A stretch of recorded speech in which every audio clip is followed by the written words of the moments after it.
السلام علیکم ورحمۃ اللہ وبرکاتہ۔ امید کرتی ہوں آپ چاہوں گے خیریت سے ہوں گے، اور میری دعا ہے اللہ ہمیشہ آپ کو اپنے حفظ و امان میں رکھے، اپنی رحمت و برکتوں کے سائے تلے رکھے، آمین۔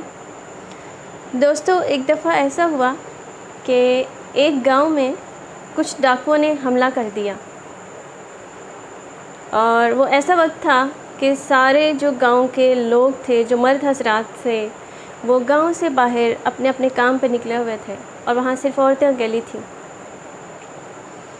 جیسے ہی ڈاکوؤں نے حملہ کیا تو انہوں نے عورتوں کی عصمت دری کی، ان کی عزتیں لوٹیں، اور اس کے علاوہ مال و اسباب لوٹا، اور وہاں سے رخصت ہو گئے۔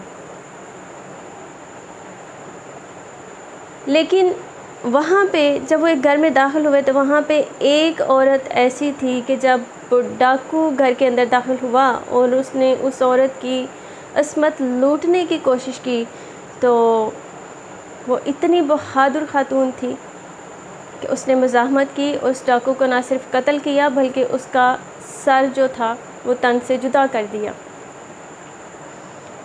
جب سارے ڈاکو واپس چلے گئے اور دوسری عورتیں روتی چیختی چلاتی ایک دوسرے کو اپنی روداد سنانے لگیں، تو اتنے میں وہ بہادر عورت اپنے گھر سے نکلی تو عورتوں نے دیکھا کہ اس کے ہاتھ میں ایک ڈاکو کا سر ہے، تو ایک دوسرے کو دیکھ کے بڑی پریشان ہوئی کہ ہم نے تو کوئی مزاحمت نہیں کی، ہم نے تو کوئی کوشش ہی نہیں کی۔ وہ عورت آئی اور اس نے کہا کہ کیا تم یہ سمجھتی تھیں کہ اگر ڈاکو میری عزت پہ ہاتھ ڈالے گا اور میں کوئی آگے سے مزاحمت نہیں کروں گی تو یہ تم لوگوں کی بھول تھی؟ تم لوگوں نے کیوں کوشش نہیں کی؟ تم لوگوں نے کیوں خود کو ان کی ہوس کا نشانہ بننے دیا؟ جب عورتوں نے یہ بات سنی تو وہ بہت شرمندہ ہوئیں، چنانچہ انہوں نے آپس میں طے کر لیا کہ رات کو اگر ہمارے شوہر آئے اور انہوں نے پوچھا کہ تم لوگوں نے اس عورت کی طرح بہادری کا مظاہرہ کیوں نہیں کیا، کیوں مزاحمت نہیں کی، کیوں اپنی عصمت کو، اپنی عزت کو بچانے کی کوشش نہیں کی، تو ہم اسے کیا جواب دیں گے؟ تو بہتر یہ ہے کہ اس عورت کو ہی قتل کر دیا جائے، تاکہ نہ ہوگا بانس اور نہ بجے گی بانسری۔